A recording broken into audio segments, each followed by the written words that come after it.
Hi, I'm Professor Steve Gedeon, and today, coming from my balcony, watching the sunrise over Lake Ontario. Not really very much of a morning person. I don't see morning sunrises very often, but this was a particularly beautiful one. Welcome to tool number 6, interviewing and prototyping experiences.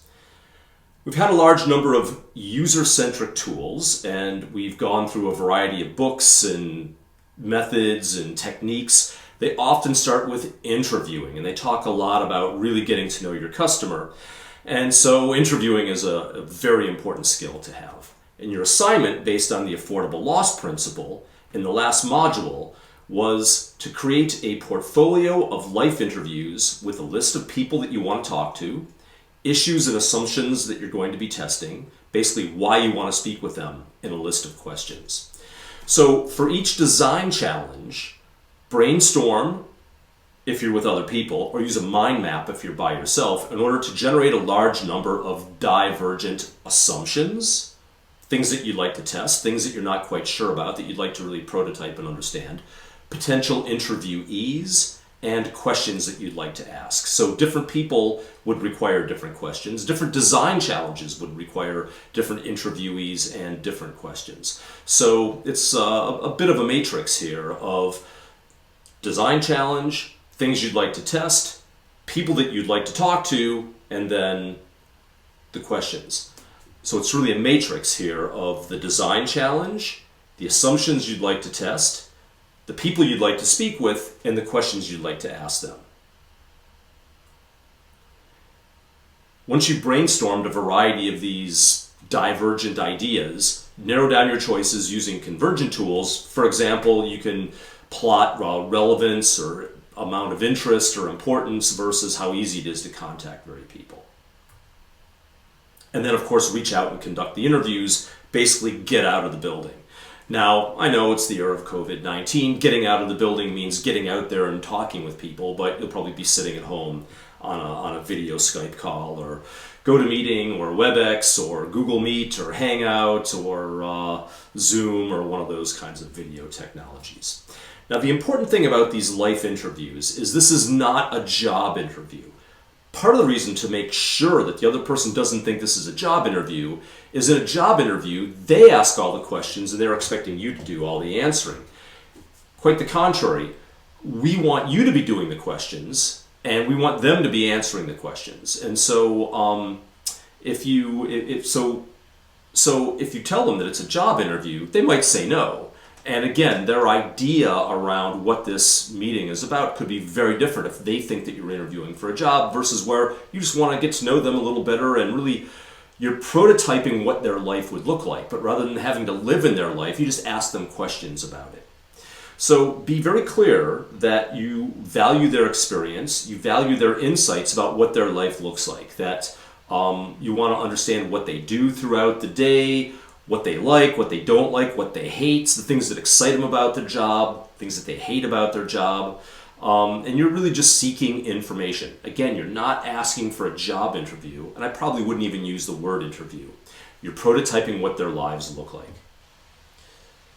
So this shows an example of how the emotional intensity might change over time as you go through your interview.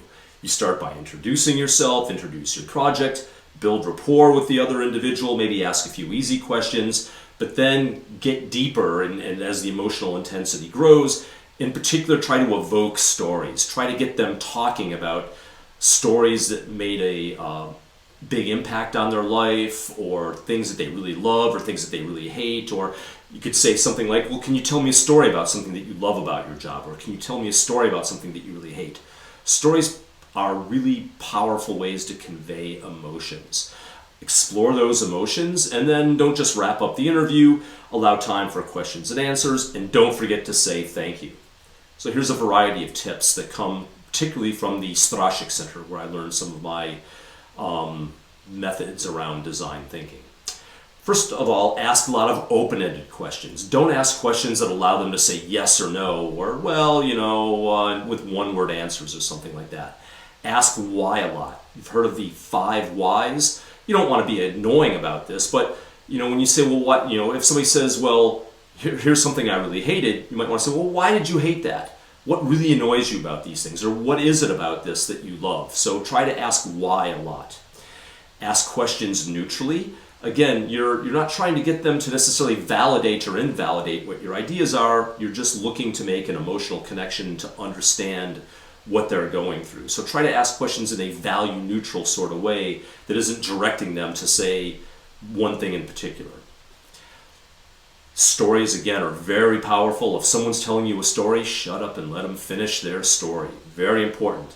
Listen. Don't be afraid of silence. When you ask a question, they heard you. If they don't answer right away, that means they're thinking about it. Or what it could mean is that they're thinking about it, they're not sure they want to answer the question, and so just let it happen. Don't be afraid of silence. Ask the question and let it hang out there. Some people get very nervous when they ask a difficult question. If the other person doesn't answer right away, they jump right in with another question. Don't do that. Refrain from doing that. Ask a question and let there be silence until they answer it. Watch for body language. Try to read between the lines. Look for inconsistencies. Make notes. Take a lot of pictures if you can, especially if you're in a face-to-face meeting with somebody. Note any and all ideas that you come up with.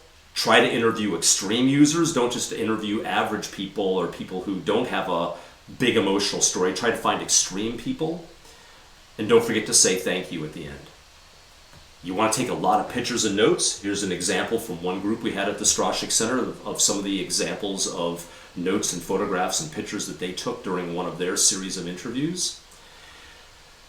Once you've accumulated a variety of interviews, you want to download this and explain this to your team members, especially due to radical collaboration, the crazy quilt principle. You're with your design team. You want to share your insights with them.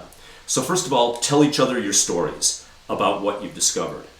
Just start. Even if you don't know why the story might be important, sometimes it's just getting the ball rolling. So don't be afraid to just kind of sort of talk through things, even if you're not entirely certain what the summary is yet or what it all means yet. Just get started. The group members should all take notes, make comments, and then compare what you learned from each other as you go through this. Particularly look for these workarounds, and we talk about these workarounds in the module. Ask yourselves, which stories did you find the most interesting, or the most surprising, or the most useful? Once you've done that, and you've had a chance to share these stories and download them and compile them and documented what you've learned with post-it notes and photographs, you want to make sense of some of the interviews. Try to read between the lines. Are there certain abstract principles involved? Can you say, well, they said this, but this is just an example of a more abstract thing? That they gave an example of a bunch of things that annoyed them, but the abstract principle is they hate bureaucracy, or they hate the long meeting times, or they hate all the travel, or what some of the abstract summaries might be, or condensations might be. So don't just take everything at face value, read between the lines and see if there's broader principles at stake. Try to figure out what really moved people and name the emotions and put those on post-it notes. Was the mood positive or negative? Was it overall a positive thing or overall a negative thing? And how did this shape your perception of their stories? How did the interaction feel? Was it comfortable? Did it seem like people that you'd like to work with, or an environment that you'd like to be in, or did it just feel kind of weird and uncomfortable? And again, try to ask the 5 whys. What did I feel so uncomfortable about this? Was it just your own shyness or their shyness? Or maybe there's things about their lives they don't really want to tell you about, and that's where some of the uncomfort came from. What was the context around when you felt some of these kind of weird interactions? What information can be clustered together or separated? And finally, don't forget to produce documentation and compile your insights so that you can share them with other people. Okay, I've given you a link here to some active listening skills. So while you're going through the interview process, don't forget to practice your active listening skills. The first active listening skill is pay attention. Turn off the noise and don't always be thinking about a rebuttal. Turn off the noise and focus. Not just with your body language and the attention that you pay with looking at them and things like that, but also by showing that you're listening, by nodding, by smiling, by encouraging them, saying things like, okay, things like that. Provide feedback. This is also known as reflecting. So you can summarize and feed back to them what you've heard before you ask your next question. Defer judgment. Don't interrupt people. Don't be trying to argue with people or trying to convince them of what your beliefs are. You're trying to get at their life stories. They should be doing the vast majority of the talking. Probably more than 80% of the talking should be them rather than you. Again, they're not interviewing you. You're interviewing them to find their stories. And finally, don't forget to respond appropriately. That's, active listening is a skill for building trust and transparency and harmony between people. So don't let things get under your skin, and always be nice, always be polite, and keep the higher level goal in mind, that you're trying to keep them talking and keep it friendly and keep them engaged so that they're being honest and open with you. Now, the interviews kind of come earlier in the double diamond. Eventually, you're going to want to prototype some of your experiences. So an interview allows you to prototype through conversations, but there's also a variety of ways that you can dip your toe in the water to experience the experience. They say the best way to experience an experience is to experience it. And so there's nothing like just jumping in and actually doing it. So I show you a variety of these here. We've got job shadowing, which usually is about half a day to a day. You could do a pro bono project to work for free. This is that VP of sales at 3DNA I talked about, this put value in before you take value out. This could be anywhere from maybe a week-long project to a couple-week project that you actually work with people and get to experience what it's like. You can do an internship, which is usually a 3-month assignment of some sort, or maybe a secondment, which could be up to 6 months. You could do a consulting project with them. That could run anywhere from 1 to 12 months or potentially longer. You could do volunteer projects. There's a wide variety of ways that you can find these prototype experiences. You don't have to necessarily work inside the company to prototype your experience. You can try to find alternatives to simulate what it's like. So, for example, maybe instead of doing a retail job, you might find out what's it like to stand for 8 hours at a time, maybe as a waiter or a waitress or something like that. What's it like to work remotely, as if we don't already know that. Or maybe you could do something that forces you to travel a lot because the job that you're looking for or the side hustle that you're doing involves a lot of travel. So what can you do to prototype that? So you don't have to prototype every aspect. Maybe you could break off little pieces and find other ways to prototype that. You can read stories and biographies or books or watch documentaries about people's lives. That's another good way to feel the experiences that they have. They say that a person who can't read only lives one life. But if you read, you can experience thousands of lives. You can really experience what it feels like to grow up in a wide variety of different experiences, or to feel a lot of stress and to be able to develop empathy and understanding of other people through reading about their stories. Do stuff. Get out of the building. That a fundamental principle of design thinking and entrepreneurship is this doing.